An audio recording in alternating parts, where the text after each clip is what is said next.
On the occasion of the World Day for the Eradication of Poverty, the Women's Tribunal Against Poverty in India brought together more than 400 women across 20 states to represent their experiences and reinforce that the struggle to end poverty is powerless without the participation and leadership of women. देश के किसी भी कोने में चले जाइए, आप कश्मीर से लेकर कन्याकुमारी और यहाँ उत्तर पूर्व और पश्चिम में हर एक राज्य में चले जाइए, हमारी जो गरीब महिलाएं हैं, हमारी जो मजलूम महिला है, उसके ऊपर गरीबी का इतना कहर आज टूट रहा है और उसकी हर जगह पर वो आवाज उठा रही है।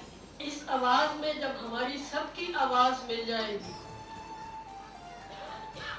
तो वो शख्सियतें, वो ढांचे जो गरीबी को देश में एक वेस्टेड इंटरेस्ट बनाए हुए हैं, उनको तोड़ने में हमें मुश्किल नहीं।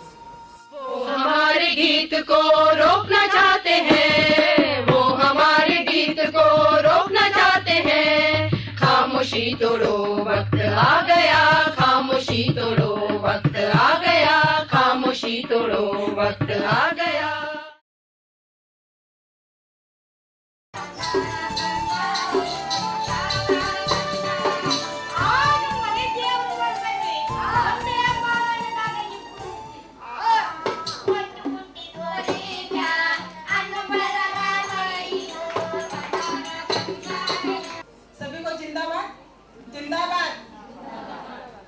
मैं यहाँ पे जो बात रखने वाली है वो है कि 2004 से 2005 तक जो बम्बई में बड़ा विस्थापन हुआ, कम से कम 90,000 लोगों को उजाड़ा गया, 4.5 लाख लोग बेघर हो गए।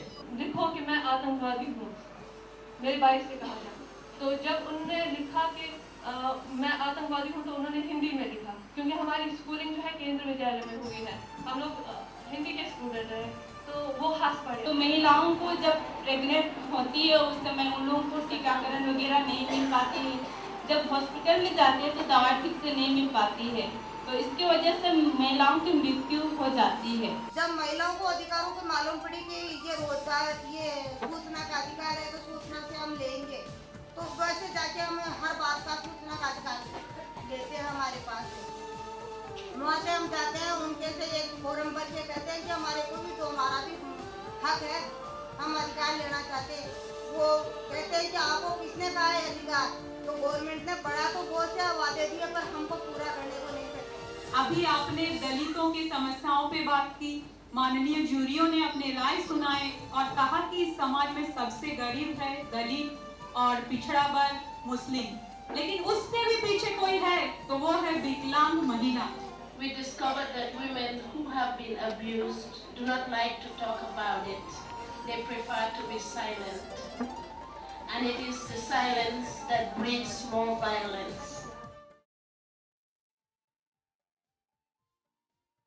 The Women's Tribunal Against Poverty was made remarkable by the involvement of a distinguished panel of jurists and rapporteurs, representing the spectrum of social movements, trade unions, academia, national networks and grassroots movements from across the country. तौर पे महिलाओं को जमीन के ऊपर हक होना चाहिए। The Kashmiri experience is very similar to the experience in the northeast, whether it is of Manipur, whether it is of Nagaland, whether it is of Assam.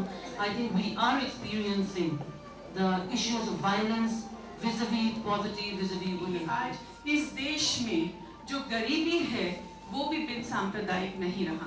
हर जिले में महिलाओं द्वारा साल में कम से कम एक बार जो जन सुविधाओं की कार्यक्रम है, चाहे वो सार्वजनिक वितरण प्रणाली के हो, चाहे NREG के हो, चाहे स्वास्थ्य की हो, शिक्षा की हो, साल में एक बार महिलाओं को एक अलग से मंच मिले जहां वो ऑडिट कर सके। Like we recognize not only the rural poor, the urban poor, the tribal women who have been facing poverty in its crude, crude sense.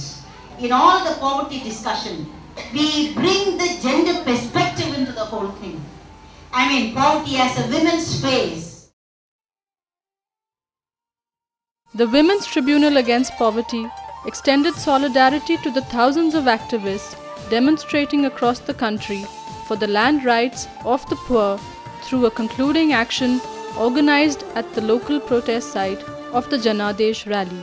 आंदोलन सफल हो और आज नहीं कल कुछ वर्षों के बाद निश्चित रूप से हम ये उम्मीद करें कि सरकार के ऊपर इतना दबाव डाल सकते हैं।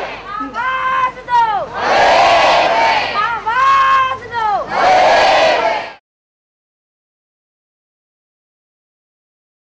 The experiences and recommendations of the Women's Tribunal Against Poverty was presented on the same date to the President of India, Pratibha Patil, who is also the first woman to hold this position in the country. वो हमारे गीत को रोकना चाहते हैं, वो हमारे गीत को रोकना चाहते हैं। खामोशी तोड़ो, वक्त आ गया, खामोशी तोड़ो।